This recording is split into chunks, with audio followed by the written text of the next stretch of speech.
Stories have the power. They delight, enchant, touch, teach, recall, inspire, motivate, and challenge. They help us to understand. They imprint a picture on our minds. Can we take technology and mold from technology a device that empowers the child by giving them a voice and boosting their ability to talk to the visions that they have, the hopes and aspirations, and even the challenges that they have, and at the same time empowers the teacher by giving them a platform that they can use to capture stories, to share them, to create portfolios, and to accomplish state standards while actually raising the profile of children, and empowers administrators in the very same schools for the very same reasons, and empowers the public at large by influencing them with stories from all the children of our region, so that in fact the children's stories become really the currency, the language that adults in our region use to think and decide about our region's future. And we chose a classroom that actually is called the Academy, and they are students who are identified as struggling with reading and mathematics and basic academics and even some behavioral issues. But whenever we were working with the students, we saw none of that. We didn't see the behavioral issues. It was a very pleasant working environment, and the ratio of high school kids to sixth graders was 2 to 1. We kind of opened it up to just tell me what you want to write about, whether it's family or a hero or inspiration or friends or your community or your life. So even when good things or bad things happen in the community, it definitely hits all of the students. And for instance, the one thing the one student wrote about was about violence in the community and how to not solve your problems with guns rather than you should use words. Yes, I would definitely do the Hear Me project again here at Clairton. It was a great way to just blend the grade levels.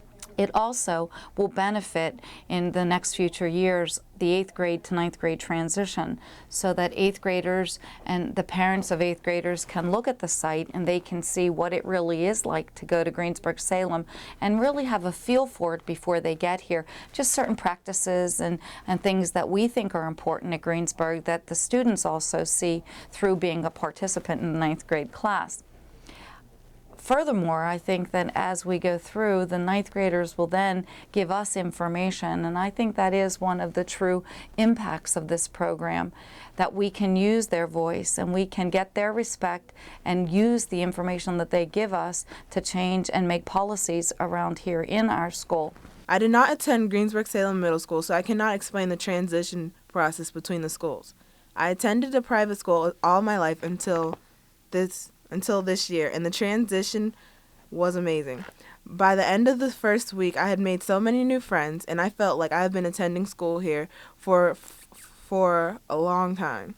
I have so many new and strongly built friendships. The teachers at this school are very hardworking and dedicated to making the students' experience at this school a good one.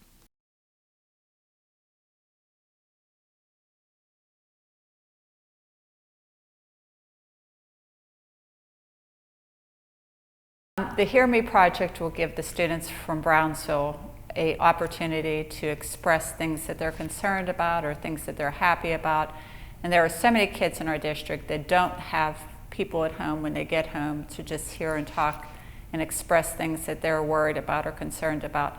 So I think this will give an opportunity for kids, the older kids and the middle school kids, to see that there's a door that's going to be open to be there whenever somebody needs some help, or to be a role model for the younger kids, and to just express, things that they're feeling or that they're concerned about, and to know that people in our community and school district care about them. The students prior to the project had planned on interacting with the 4th graders by doing different team building activities. They wanted to find ways to warm the kids up to them in the 4th grade prior to coming. So they did a Untitled Me project where the kids had to rely on each other talking and how they were going to get out of this little mess they got into. Then we had practiced talking to students, like not talking a vocabulary that's too high for them or too difficult for them to understand. And we kind of did little role plays where the kids actually pretended they were 4th graders and they had to, ask questions and be taken off guard by different things the kids would ask them. So they kind of anticipated it going all over the place during the project and knowing how to interact. Or also if someone said something that was too sad or something that they thought was too difficult for them to handle, maybe the proper channels to go through. So they did a lot of preparation prior. I was most proud of my students for the project, for the Hear Me project with the 4th graders, because they were so into it. They honestly really were happy that these kids liked them so much, and that they were so needy with them, and that they wanted them to see their story, and that they were all excited, like, read my story, look at my drawing, and to see how much they needed a role model, how much they needed a big brother or a big sister kind of figure in their life, and how much our district is in need of a project like this, and how important it could be, as small as it may seem, just drawing a picture or writing a story, what a big impact. And I was impressed that they were so mature that they saw the impact that it was making. I think that everything is important about the Hear Me project, because it not only involves older kids getting to get in touch with younger individuals in elementary school, but it also just gives kids a chance to say exactly what they want to say, and I think that that's amazing. When we first started this program in the past, we've always given the kids a survey, and it was yes, no. And so we kind of, formed their thought process, and we really didn't get an open opportunity for them to express themselves. And that was in years past. So doing this gave them the opportunity, although we did give them some prompts and some ideas of what we wanted to hear about, it gave us the opportunity to truly hear what they were concerned about, what were their expectations that they wanted to learn more about, what was high school going to be like. So I think it was better than the survey because we got to hear the details and their true fears, their true worries, their true concerns. Hi, my name is Devin. I am 13 years old and I'm from Greensburg, Salem Middle School. I expect 9th grade to get more serious and for college to be in the back of your mind for everything. I expect I will have more responsibilities and more choices. I think a lot of friendships will be lost and a lot will be gained. Failing Spanish because I'm not that great at it in 8th grade, and it gets harder as it goes on. And failing math because I'm barely holding a C in math right now. I'm pretty much just terrified to move on. My concerns about high school is that the curriculum will be too wide a gap between the middle school and high school. I would like to talk to high schoolers to see their opinion on what class to take and how to make the transition easier. I'm not scared though, because I know that I'm not the only one that will be trying to figure high school out. Their true fears, their true worries, their true concerns. So I think it was real beneficial, and the kids enjoyed it. We had the entire 8th grade do it in their language arts class, and so although this was a small sample of it, we still have everyone's responses, I think, that will help us in preparing and making the transition successful for them. I got involved in the Hear Me project because I am always looking for opportunities to let kids use their words to talk about their life situations, because what I have learned as a teacher of adolescents is that just about every kid you meet, if you give them the opportunity, will tell you a story that will stop your heart. A lot of times when I'm dealing with adults, I hear them saying things like, why are kids so loud? Why are these kids so loud? And I personally think that it's because they feel they're not being heard. We do a lot of talking about what's wrong with kids, and we do a lot of talking about the problem, but we very rarely talk to the problem. And I think if you listen to what kids have to say about their life circumstances, you'll be surprised at how different their reality is from our interpretation of it.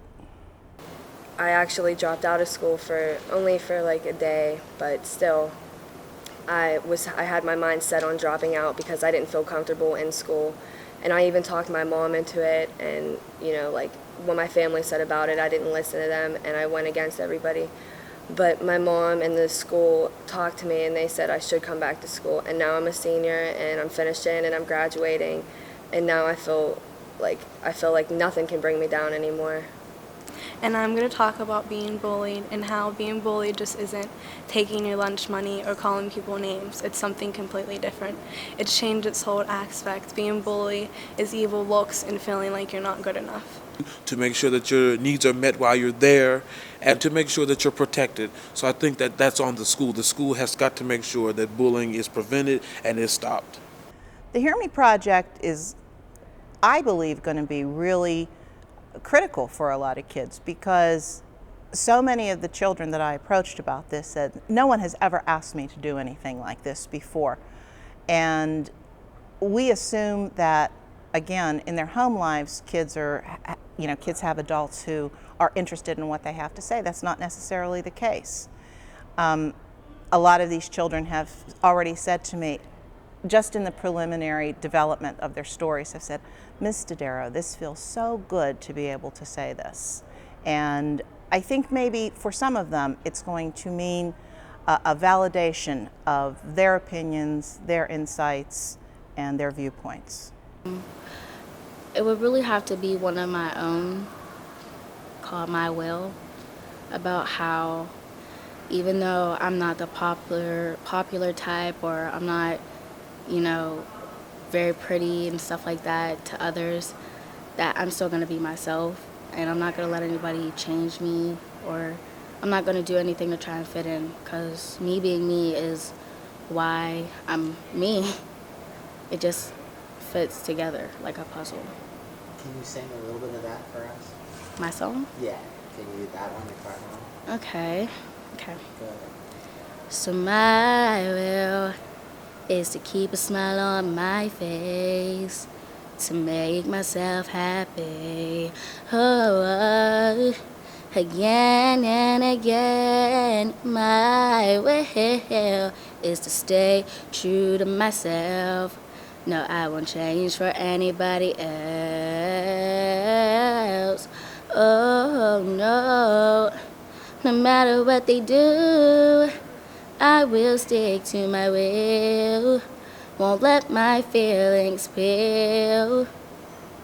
Oh no, no matter what they say, I'll keep my head held high. Won't let them take my pride, 'cause I know inside how I truly feel.